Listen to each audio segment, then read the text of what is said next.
নমস্কাৰ বন্ধু বান্ধৱীসকল, আমাৰ পাকঘৰলৈ স্বাগতম। আজি আছে বানানা চিপছ, তাকো জাহাজী কলে বনাইছোঁ।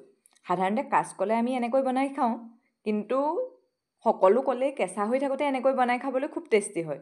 বিশেষকৈ ঠাণ্ডা দিনত ই আপোনাৰ চাহ বা ভাতৰ লগত এক সুকীয়া সোৱাদেই দিব। চাওঁচোন আহক কেনেকৈ বনালোঁ। চাৰিটা জাহাজী কল কলি গুচাই ল'লোঁ, তাৰপিছতে নিমখ অলপ দি পেলাই কলকেইটা ধুব লাগিব। ধোৱাৰ পাছত ইয়াৰ আঠাখিনি তেতিয়া ক'লা ক'লা ৰংটো মানে গুচি যাব। তেতিয়া ক'লা আঠাটো ওলাই যাব আৰু পাতলকৈ কাটিব লাগিব। পাতলাকৈ কাটিলে মচমচীয়া হ'ব। জাহাজী কলকেইটা সৰু সৰু, ডাঙৰ হ'লে বেছি ভাল হয়। ডাঙৰ হ'লে দুটামান হ'লেই হয়। এইখিনি তাত এই বেচন এতিয়া 4 চামুচমান বা 4 চামুচমান দিলে হৈ যাব।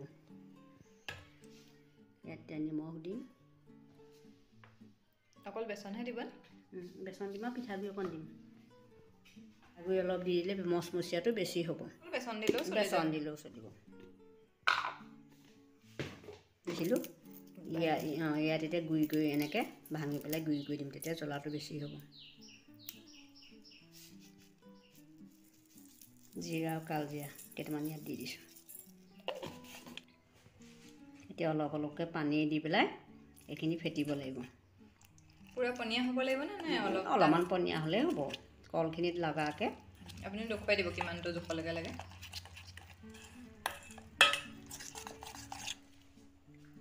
এতিয়া কলখিনি ইয়াত মিলাই দিম।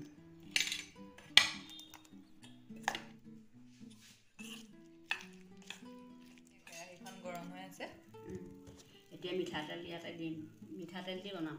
ৰিফাইন তেল দিলে নহ'ব? ৰিফাইন তেল দিলে মচমচীয়াটো কম হ'ব। পিছে পিচকৈ তেল পকিলে এতিয়া পিছে পিচকৈ এনেকৈ দি দিব লাগিব। এইখিনি ভাজি লওঁ। কম কমকৈ ল'ব লাগিব। কল ডাঙৰ হোৱালে চকলটো ডাঙৰ ডাঙৰ হ'লহেঁতেন, তেতিয়া দেখিবলৈ ধুনীয়া লাগে। এতিয়া কলকেইটা সৰু সৰুকৈ এতিয়া ধুনীয়াকৈ ফ্ৰাই হৈ আছে। এতিয়া হেৰি কৰিব লাগিব, এই হ'ব টাইমত গেছটো অকণমান কমাই দিব লাগে। তেতিয়া নহ'লে দিয়ে যাব ক'লা হৈ যাব আৰু সেই ভজা ভিতৰখন নিসিজিব। বেছি জুই দি পাই গ'লে কাগজখনৰ ওপৰতে থ'ব লাগিব, তেতিয়া তেলটো কাগজখনে টানি ল'ব। সেইখিনি হৈছে আৰু কাঢ়ি আনো।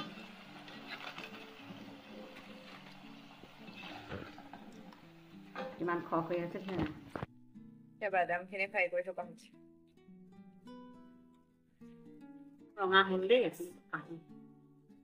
অকণ ইয়াতে ভাজি দিম, মিলাই দিম, খাবলৈ ভাল হ'ব। টুকুৰা টুকুৰ কৰি লৈ বুলি এইটো পাছত ভাঙি ল'লেও হ'ব।